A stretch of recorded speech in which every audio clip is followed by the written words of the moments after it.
Halo teman-teman, jangan lupa klik tombol subscribe sebelum kalian menonton video ini, agar kalian tidak ketinggalan video-video berikutnya. Perkenalkan, nama saya Gailin Rantai Angin, Prodi S1 Ilmu Keperawatan. Di sini saya akan membahas materi tentang sistem endokrin. Langsung saja kita masuk pada materinya. Sistem endokrin adalah sistem kontrol kelenjar tanpa saluran yang menghasilkan hormon yang tersirkulasi di tubuh melalui aliran darah untuk memengaruhi organ-organ lain. Secara umum, sistem endokrin bertanggung jawab untuk mengatur berbagai fungsi tubuh melalui pelepasan hormon seperti metabolisme, tumbuh kembang, fungsi dan reproduksi seksual, tekanan darah, nafsu makan, dan siklus tidur. Sel-sel penyusun organ endokrin. Pertama ada sel neosekretori, sel yang berbentuk seperti sel saraf tetapi berfungsi sebagai penghasil hormon. Yang kedua yaitu sel endokrin sejati. Disebut sebagai sel endokrin klasik yang berfungsi sebagai penghasil hormon. Tidak memiliki bentuk seperti sel saraf. Nah, apa itu kelenjar endokrin?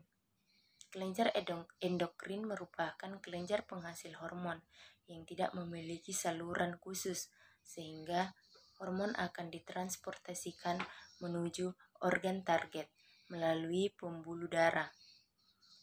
Nah, kita akan membahas satu persatu kelenjar endokrin, mulai dari hipotalamus. Kata hipo pada hipotalamus artinya bawah. Ini menunjukkan bahwa hipotalamus terletak di bawah talamus otak.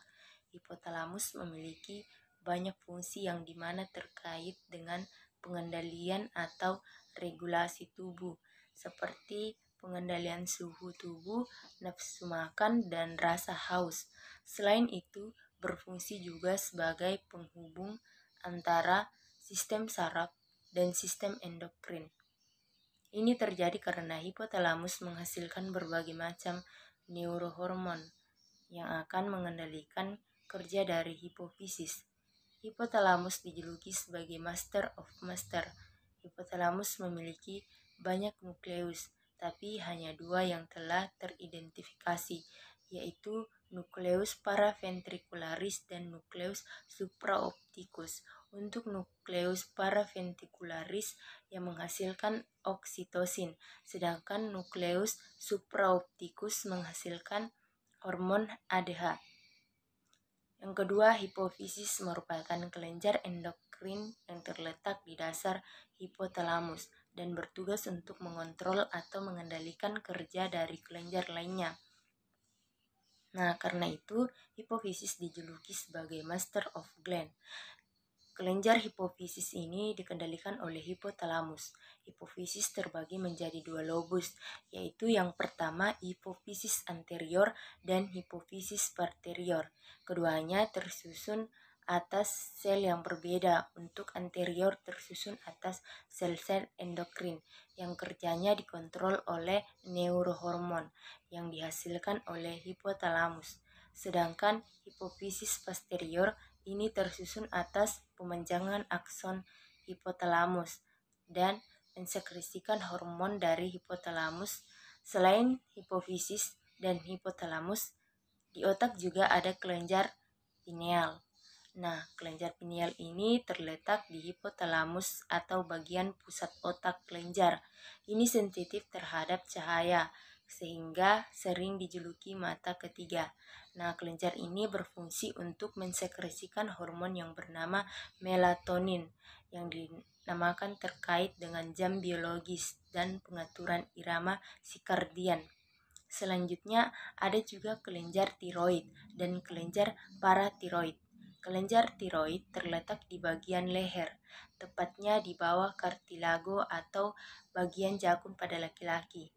Kelenjar tiroid ini terhubung dengan 2 lobus yang sering terhubung dengan menyeliputi trakea, tetapi tidak sampai pada bagian belakang. Justru di bagian belakang terdapat kelenjar endokrin yang berbeda, yaitu kelenjar paratiroid, yang dimana jumlahnya ada 4 buah. Istilah dari paratiroid dari kata para yang artinya sekitar atau dekat dengan, karena letaknya memang dekat dengan kelenjar tiroid. Kelenjar tiroid ini tersusun atas folikel dan sel parafokular. Folikel akan menghasilkan hormon tiroid T3 atau T4, sedangkan sel parafokular menghasilkan hormon kalsitonin. Selanjutnya kelenjar timus. Kelenjar timus ini juga terletak dekat trakea, tepatnya bagian atas jantung, dan dilindungi oleh tulang sternum.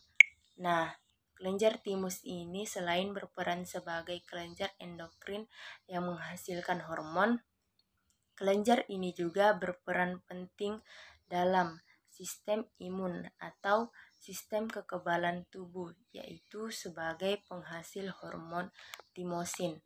Nah, hormon timosin berfungsi sebagai pematangan sel T limfosit pada sistem imun. Kelenjar berikutnya ada kelenjar pankreas. Pankreas merupakan kelenjar yang dapat berperan sebagai kelenjar endokrin sekaligus kelenjar eksokrin. Sebagai kelenjar endokrin, pankreas mensekresikan hormon yang berfungsi untuk mengatur kadar gula darah. Bagian ini tersusun atas sel alfa penghasil hormon glukagon, terus sel beta penghasil hormon insulin, dan sel delta penghasil somatostatin. Nah, ketiga penghasil hormon ini akan diekskresikan pada pembuluh darah menuju organ target. Selanjutnya di sekitar pankreas ada namanya adrenal. Kelenjar adrenal berasal dari kata ad yang artinya di atas dan juga renal yang artinya ginjal. Ini karena kelenjar adrenal ini terletak di atas organ ginjal sehingga disebut juga sebagai kelenjar anak ginjal.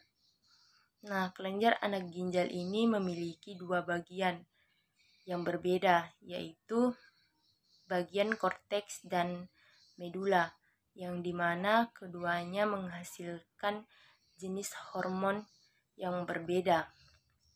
Juga untuk korteks adrenal akan memproduksi mineralokortikoid, glukokotikoid, dan androgen, yang dimana aktivitasnya itu dipengaruhi oleh hormon dari hipotalamus dan hipofisis. Sedangkan bagian medula adrenal ini memproduksi epinefrin atau noradrenalin, di mana aktivitas kedua hormon ini akan distimulasi oleh saraf simpatik.